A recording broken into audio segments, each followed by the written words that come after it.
اعوذ باللہ السمیع العلیم من الشیطان الرجیم بسم اللہ الرحمن الرحیم۔ دنیا عملیات کے ناظرین کو میں اپنے چینل میں ایک بار پھر خوش آمدید کہتا ہوں۔ دعا کی فضیلت کے بارے میں آج بات کریں گے کہ دعا کی کیا فضیلت ہے قرآن پاک کے حوالے سے اور احادیث کے حوالے سے۔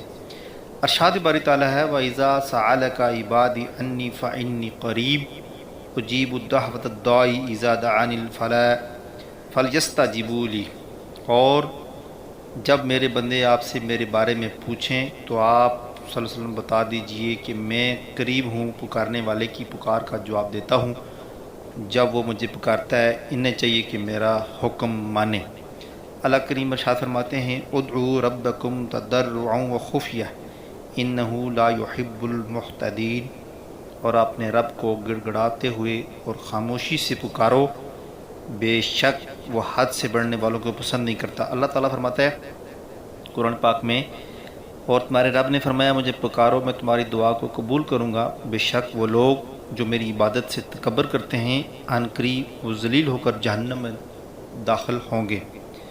اللہ کریم فرماتا ہے آپ فرما دیں اللہ کے نام سے پکارو یا رحمان کہہ کر، جس نام سے پکارو اسی کے سب اچھے نام ہیں۔ دعا کی فضیلت اور احادیث مبارکہ میں ہے کہ حضرت نعمان بن بشیر رضی اللہ تعالیٰ عنہ سے مروی ہے کہ نبی کریم صلی اللہ علیہ وسلم نے فرمایا الدعاء مخ العبادہ، دعا عبادت کا مغز ہے۔ حضرت ابو ہریرہ رضی اللہ عنہ بیان کرتے ہیں کہ آپ صلی اللہ علیہ وسلم نے فرمایا کہ اللہ تعالیٰ کی ہاں دعا سے بڑھ کر کوئی چیز معزز نہیں۔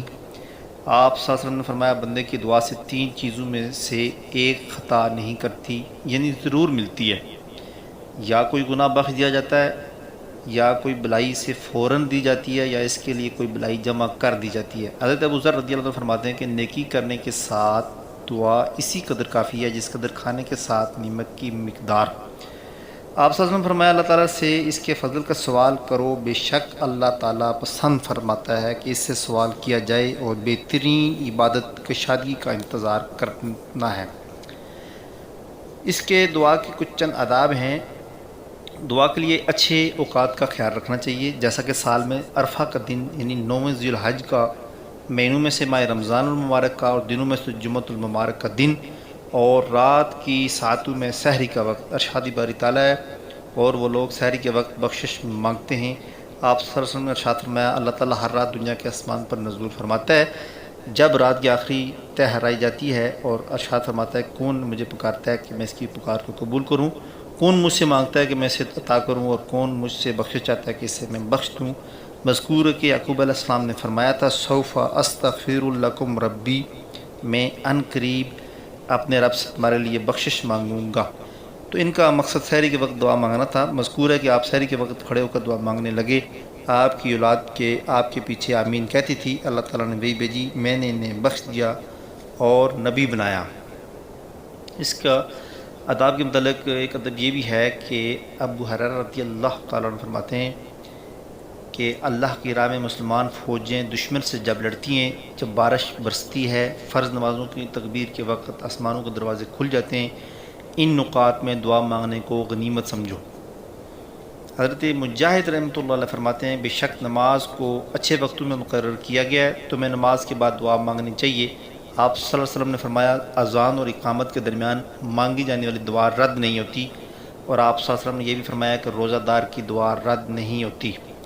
حقیقت میں اوقات اگر بہتر ہوں تو ان سے حالات بھی بہتر ہو جاتے ہیں۔ مثلا سحری کے وقت دل کی صفائی اور اخلاص کا وقت ہوتا ہے، اور تشویش میں ڈالنے والی باتوں سے فراغت ہوتی ہے، اور عرفہ کا دن یعنی 9 ذی الحج کو اور جمعہ کا دن ہمتوں کے جمع کرنے اور اللہ تعالیٰ کی رحمتوں کے حصول کے لیے دلوں کے اتفاق کا دن ہوتا ہے۔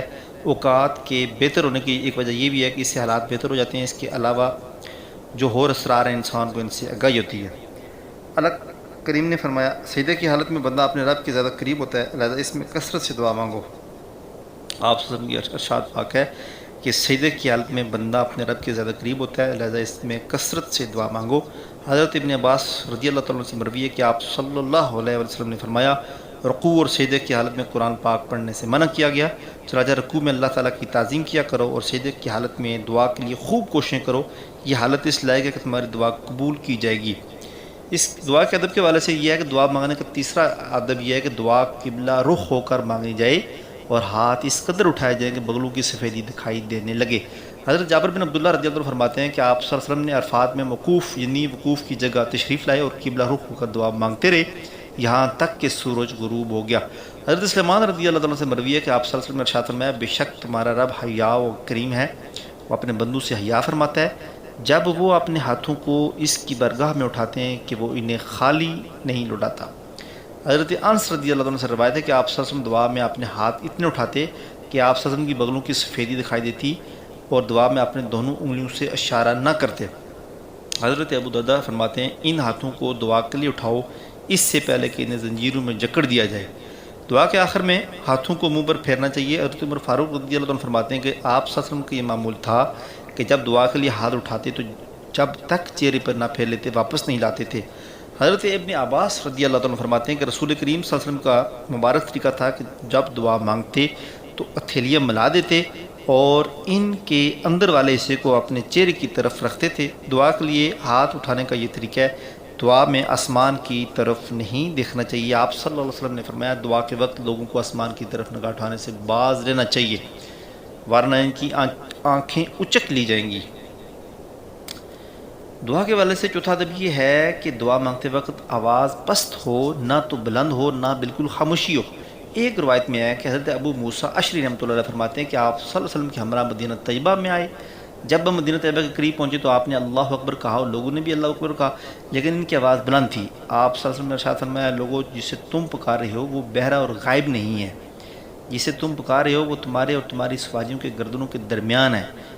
ام المؤمنین حضرت عائشہ صدیقہ رضی اللہ تعالیٰ کے اس ارشاد گرامی کے بارے میں فرمایا کہ یہاں دعا مراد ہے اور ارشاد بار تعالیٰ یہ ہے کہ اور اپنی نماز میں آواز کو بلند بھی نہ کرو اور بالکل آہستہ بھی نہ کرو۔ اسی بات پر اللہ تعالیٰ نے پیغمبر حضرت زکریا علیہ السلام کی تعریف فرمائی اور ارشاد فرمایا کہ اذ ندا ربہ نداء خفیہ، جب اس نے اپنے رب کو آہستہ آواز کے ساتھ پکارا۔ ارشاد بار تعالیٰ ادعوا ربکم تضرعا وخفیہ، اپنے رب کو گڑ گڑاتے ہوئے اور آہستہ پکارو۔ دعا کا جو پانچواں ادب ہے اس میں دعا مانگنے کے یہ ہے کہ دعا مانگتے وقت دعا میں قافیے نہ ملائیں۔ دعا مانگتے وقت دعا مانگنے والے کی حالت گڑ گڑانے والے کی ہونی چاہیے، یہاں تکلف کے لیے کوئی جگہ نہیں۔ آپ صلی اللہ علیہ وسلم نے فرمایا ان قریب کچھ لوگ ہوں گے جو دعا میں حد سے تجاوز کریں گے۔ ارشاد باری تعالیٰ اپنے رب کو گڑ گڑاتے ہوئے اور آہستہ پکارو، بے شک وہ حد سے بڑھنے والوں کو پسند نہیں فرماتا۔ حد سے بڑھنے سے مراد یہ ہے کہ سجی اور قافیے ملانے کے لیے تکلف کرنا، اور زیادہ مناسب یہ ہے کہ دعوات یہ دعائے مسورہ حدیث شریف سے جو ثابت ہیں سے تجاوز نہ کریں، کیونکہ بعض اوقات وہ دعا میں حد سے بڑھ جاتے ہیں۔ اللہ تعالیٰ سے وہ کچھ مانگتا ہے وہ اس کی مصلحت کے تقاضوں کے مطابق نہ ہو، کیونکہ ہر شخص اچھی طرح دعا نہیں مانگ سکتا۔ حضرت معاذ بن جبل رضی اللہ تعالیٰ سے مروی ہے کہ جنت میں علماء کی ضرورت ہوگی، کیونکہ جنتیوں سے کہا جائے گا کہ تم تمنا کرو اور انہیں یہ معلوم نہیں ہوگا کہ کیسے تمنا کریں، یہاں تک کہ علماء سے سیکھ کر تمنا کریں۔ آپ صلی اللہ علیہ وسلم نے ارشاد فرمایا دعا میں سجی اور اس سے بچو، تم میں سے کسی ایک کے لیے اتنا ہی کافی ہی ہے کہ اے اللہم انی اسألک الجنۃ وما اقرب الیہا من قول وما عمل واعوذ بک من النار وما قرب الیہا من قول وعمل۔ اے اللہ میں تجھ سے جنت کا اور اس کے قول اور عمل کا سوال کرتا ہوں جو جنت کے قریب کر دے۔ اے اللہ میں جہنم اور اس کے قریب کرنے والے قول اور عمل سے تیری پناہ چاہتا ہوں۔ ایک حدیث شریف میں ہے کہ قریب ایسے لوگ آئیں گے جو دعا اور طہارت میں حد سے تجاوز کریں گے۔ ایک بزرگ کا قصہ گووائز کے پاس سے گزرا جو قافیے میں لا کر دعا مانگ رہا تھا۔ انہوں نے فرمایا اللہ تعالیٰ کے سامنے مبالغے سے کام لیتا ہے، گواہ رہو کہ میں نے حبیب اجمیر رحمۃ اللہ علیہ کو دیکھا ہے کہ جن کی برکت سے مشہور ہے وہ اپنی دعا میں اس سے زیادہ نہیں فرماتے تھے۔ اللہم اجعلنا جیدین، اللہم لا تفضعنا یوم القیامہ، اللہم فقنا للخیر۔ اے اللہ ہمیں گھر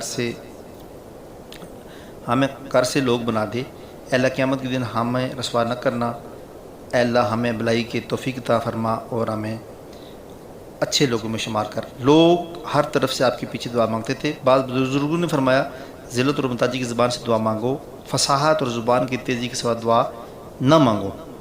ناظرین کرام، میں امید کرتا ہوں کہ آپ کو میری یہ کہاوت پسند آئی ہوگی، اور میں یہ بھی امید کرتا ہوں کہ آپ لازمی اس کو اپنے دوستوں کے ساتھ شیئر کریں گے، اور مجھے نئی ویڈیو تک اجازت دیجیے۔ بہت بہت شکریہ۔ اللہ حافظ۔